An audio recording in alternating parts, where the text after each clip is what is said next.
So, good morning, beautiful angels. How are we all today? It's a beautiful, cool day here in Ballarat. It's been stinking hot for the last few days, and the humidity has been like 95 and 98%. It's like, woo! Eddie, come on, dude. Eddie's been sitting on my hand where my mouse is. All right, so 44 easy ways to attract clients. Today I'm going to be talking about entertainment centers. But before I get into that, I want to tell you a little bit of a backstory as such. Just breathe, Trish, okay? So I want to tell you about Julie. Now, Julie was in a weight loss club that I was in called Take Off Weight Naturally. It was called Town. And I didn't know Julie very well. I really didn't. And she was a very, very big lady. And what had happened was, excuse me for a second. What had happened is that Julie had announced that she was pregnant. And, everyone was excited and all this sort of stuff. And that in the weight loss group, she didn't actually have to lose any weight each week to kind of win the prize. And all she had to do was maintain what she currently was, which technically, she kind of was losing weight because as the baby would get bigger, it would weigh more and she would hopefully weigh less, weigh the same, but technically she would weigh less. Anyway, Julie Julie had also had a husband that was probably a bit narcissistic when you think about it. So he told her flat out that he wasn't going to marry her until she was like a size 14. And this lady, like, she was so big that she wore muumuus because she couldn't buy any clothes in her size. Anyway, she decided that's what she was doing. Anyway, she had a beautiful baby girl, and unfortunately, the baby girl had a disorder where when you touch it, it broke its bones. Like, you could so much as breathe on it and it broke its bones. And I think the baby passed away like 5 or 6 weeks after being born. And all the authorities were involved because they were like, you've abused the child and, all this sort of stuff. And we all rallied in our small country town to, help Julie out with expenses and things like that. Anyway, absolutely, just a horrible situation, just a really horrible situation. Anyway, fast forward about 8 months, I think it was, and she's pregnant again. And she'd found out in between time that her husband and her, when their genetics blended, they had a very slim chance of getting this genetic disorder. So the odds of their second child having this genetic disorder were so small, they were like, no, nah, don't even worry about it. It's just not going to happen. Anyway, the second child was born, and the second child was born, and it had the same genetic disorder, and it passed away like 2 weeks after it was born. So this is like what, a year and a half now, and poor Julie has had these two little all girls, these two little girls, and they've both passed away from this genetic disorder that breaks the bones. Hey, you woman. Anyway, I think it was probably only about 8 or 9 months later, Julie got pregnant for a third time. Absolutely convinced that she was, going to be fine this time. This baby wasn't going to have the disorder that her husband and her, gelled with as such.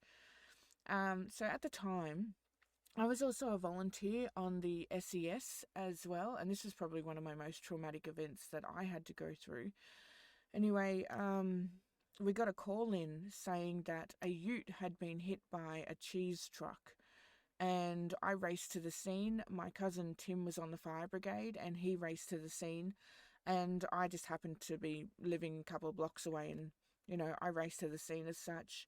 And there was nothing left of these two people. Like, there really wasn't. The guy in the cheese truck was pinned and cut in half with the wheel, and the guy in the ute there, I found his hand on the side of the road, and we were covering up pieces of him with tarps and what we could find because we didn't have a crew on deck.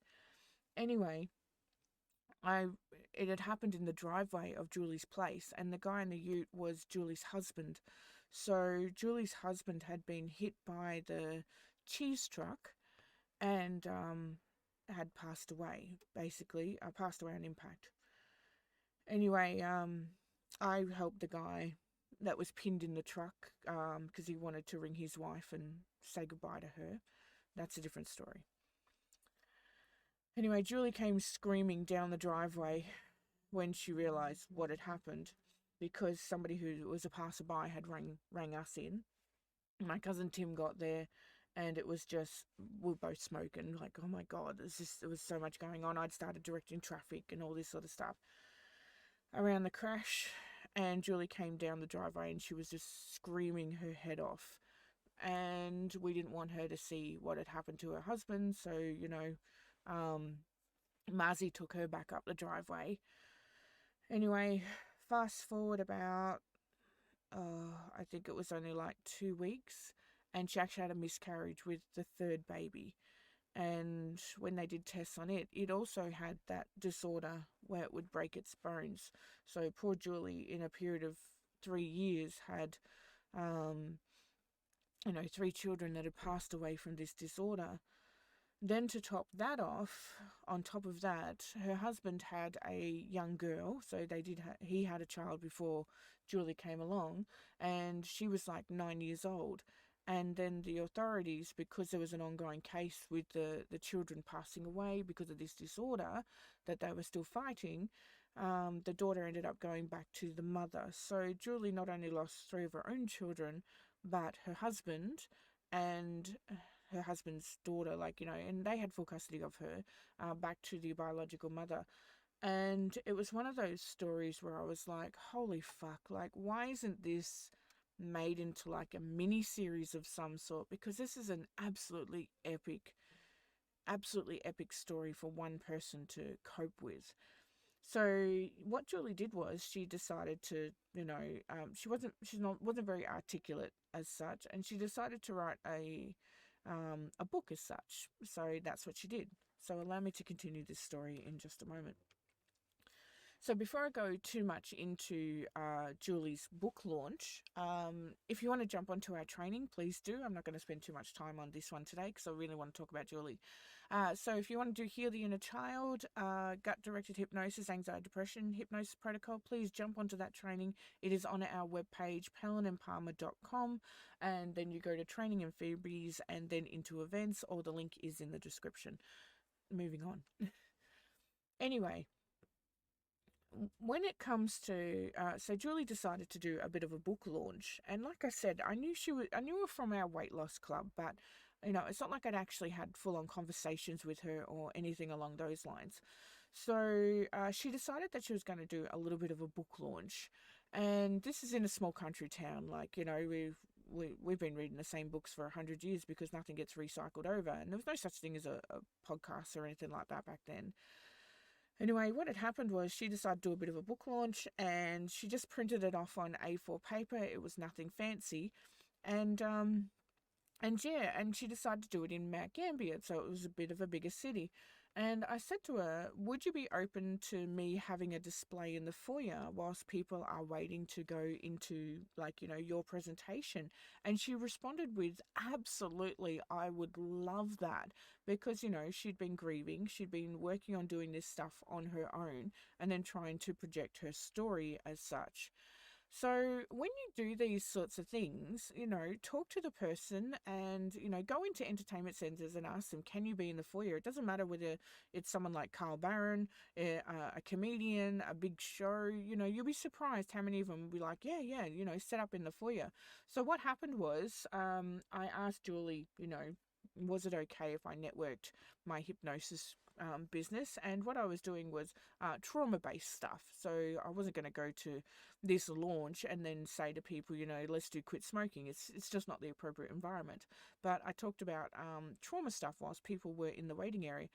And I placed a sign in the foyer, and I gave out some flyers because she got a huge turnout, and it was just kind of disappointing that unfortunately Julie has passed away from heart complications. That happened probably about 3 years later. And the book has never actually been released. I don't actually have a copy of the book, so I've only got memories of it. I wasn't a huge reader back then, so it wasn't one of those things where I was like, oh, well, I'm going to grab one.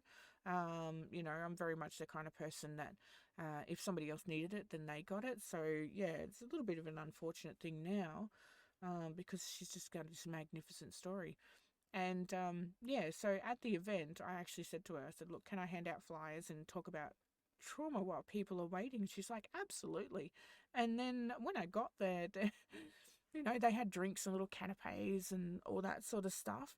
And I said to her, I said, look, I said, do you want me to waitress a bit? Like, you've got so many people here and I'll do it completely for free. I'll just waitress and I'll talk and, give people my card and stuff like that. And she's like, yep, absolutely. So I grabbed a tray, started walking around waitressing, talking to people about trauma and all this sort of stuff. And it was one of those things that, it got me a lot of clients, and I helped a lot of those deep rooted things, and since then I've also gone on to write a hypnosis protocol called Rainbow Babies, where the person, and I wish I had this for Julie at the time, where the mother or the father can connect with the child that has passed on and start to heal themselves, and it's just an absolutely beautiful session. It's one of those sessions that I will never do in a group scenario. It'll always be one-on-one, and it's helped so many parents that are grieving, So I grabbed a train, I started walking around and, talking to people and stuff like that. And we all have our own versions of trauma. A lot of people don't realize that when that single tear runs down the cheek whilst they're watching a movie, that's a trauma response. It doesn't mean that you've got huge ongoing issues, but it does mean that there is something there that is a trauma response. And it doesn't mean that you're weak or pathetic or anything like that. It's, you've got empathy or compassion. There's a trauma response there. So, like, trauma is different for everybody. Like, some people can go through these huge, massive experiences and keep getting up every morning and soldiering on, and other people can barely go to the store and they're falling to pieces. And like Jordan Peterson says, when it comes to you and your life, it's just a matter of how much you can cope with something. So if you're coping on a minute to minute basis and then breaking down, then just work on expanding out those minutes. If you're coping on an hour to hour basis, then just work on expanding out the hour. If you're coping on a day to day basis, then just expand out on coping on the next day. Just expand out every little bit as you can, and realize there is a trauma response there and get some help with it. So, it's amazing the amount of people who have their own trauma story, like they really do. When you're doing your entertainment, ensure that you have your display and it is for the right stuff. Like I said, there was no point in going to Julie's thing and then talking about quit smoking. Yeah, I definitely would talk about trauma as something like that. So, as you've got to talk to the right people, sort of thing. Yes, you can, yes, you niche, absolutely niche, like niche, absolutely. I completely agree with it. And the reason why I agree with it is because you can't possibly advertise everything to every person all the time. Okay, so but when you niche and then you start to expand out into other areas, that's when those people come, because that person's come to you because you've niched in that area, and then they're like, oh, well, I have a girlfriend that you can help, or can you help my child or my partner or something like that, and then you can dabble in other areas.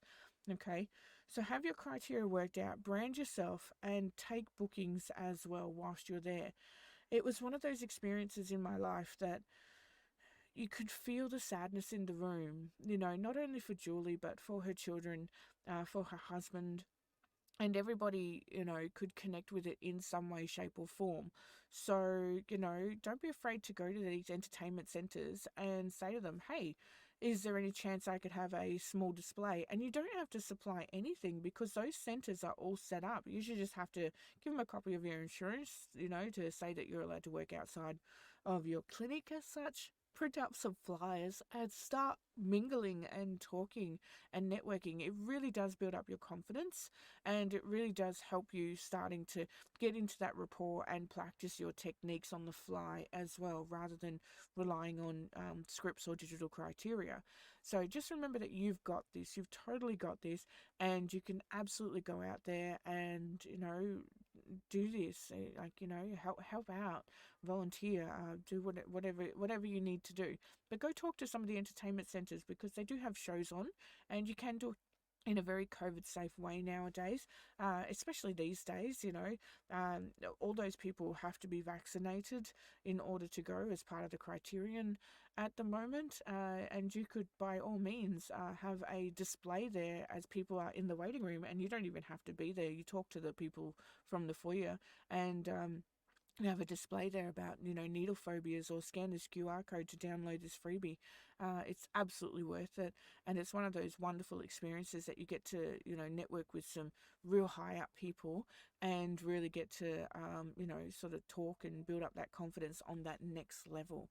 So go talk to some entertainment centers, okay, my darlings. That it is one of those go big or go home scenarios, and you've really got to set yourself up. But once you get in with, so I did a show with Carl Barron as well. Like, I went to one of his shows, and it was absolutely amazing. Got free tickets as well. So John actually got free tickets to it, and we had our stuff in the foyer, but then we went to the show.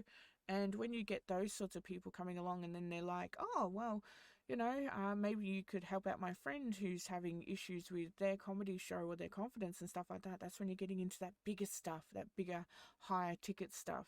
Okay, so jump on it, because that's the way you network to those bigger criterions. Okay, but otherwise from that, go and have an amazing day, everybody. That one's a little bit of a tough story for me, because like I said, I wasn't really close to Julie, but I was still there, and yeah, it's an honourable experience. So rest in peace, Julie, and her children and her husband. You're all united now, and I send you love. Bye bye, everybody.